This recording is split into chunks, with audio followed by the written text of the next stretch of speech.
ಇದೆಲ್ಲ ನಾವು ಇಷ್ಟು ಸಿಲೆಬಸ್ ಓದ್ತೀವಿ. ನೆಕ್ಸ್ಟ್ ಹೇಳಿದ್ನಲ್ಲ ವೇತನ ಇದೆಲ್ಲ ಡೆಫಿನೇಷನ್ಸ್ ಎಲ್ಲ. ಸೊ ನಿಮ್ಗೆ ಕೆಲವ್ರಿಗೆ ಬೇಗ core as per the core law ಹೇಗಿದೆ ಅದೇ ತರ ಇದು ಈಸಿ ಹೆಂಗಿದೆ ಇಂಗ್ಲಿಷ್ ಮೀಡಿಯಂ ಸ್ಟೂಡೆಂಟ್ಸ್ ಇದು ಕನ್ನಡ ಲಾಸ್ಟ್ ಮಿನಿಟ್ ಈಗ ನೋಡಿ ಅದೆಲ್ಲ ಆನ್ಸರ್ ಎಲ್ಲ ಇದೆ ಪಾಯಿಂಟ್ಸ್ ವೈಸ್ ತಗೊಂಡಿದ್ದೀನಿ ನೋಡಿ ಏನ್ ಬರ್ದು ಏನೋ ನಿಮ್ಗೆ ಜನರಿಕ್ ಇದು second question first unit 3 third unit ಹೋಗ್ಬಿಟ್ಟು 5th ಯೂನಿಟ್ 4th ಕ್ವಶನ್ ಏನಿದೆ ದೊಡ್ಡ ಪ್ರಾಬ್ಲಮ್ ಆಗ್ಬಿಡುತ್ತೆ.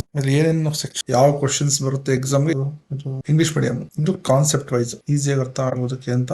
ನೆಕ್ಸ್ಟ್ ಇದು ಕನ್ನಡ ಇದೆ ಎಷ್ಟು ಅದ ಇದು ಓನ್ಲಿ ಕೇಸ್ ಲಾ ಆಗೋದು ಫುಲ್ ಡೀಪ್ ಆಗಲ್ಲ ಯಾರು ಓದಕ್ ನೀವು ಓದರ್ ಮಾಡಿ ಕೊಟ್ಟಿದ್ದೀನಿ ಯೂನಿಟ್ ಅಲ್ಲಿಂದ ಕೇಸ್ ಲಾ ಟೆಸ್ಟ್ ಮಾಡಿ ಇಲ್ಲಿ ಕೊಟ್ಟಿರೋದು ಏನು ಎಕ್ಸ್ಟ್ರಾ ಗೊತ್ತಿಲ್ಲ ಅದನ್ನೇ ಸ್ವಲ್ಪ ಕಾನ್ಸಂಟ್ರೇಟ್ ಮಾಡಿ ಓದ್ತೀರಾ. ಇದು ಸ್ವಲ್ಪ ಕೂಡ ಕೊಟ್ಟಿದ್ದೀನಿ ನೋಡಿ ಇದು ಬ್ರೀಫ್ ಕೇಸ್ ಲಾ ಇದು ಲಾಸ್ಟ್ ಮಿನಿಟ್ ಪ್ರಿಪರೇಷನ್ಗೆ ನೋಡಿ ಇದು ಬ್ಲಾಕ್ ಕಂಪ್ಲೀಟ್ ಇಟ್ಕೊಳ್ಳೋದು ಅಂತ ಮತ್ತೆ ಕೇಸ್ ಫುಲ್ ಎಲ್ಲ ಇದೆ ಇಂಗ್ಲಿಷ್ ಮೀಡಿಯಂ ಕನ್ನಡ ಮೀಡಿಯಂ ಇಬ್ಬರು 16 ನಕಾರಾತ್ಮಕ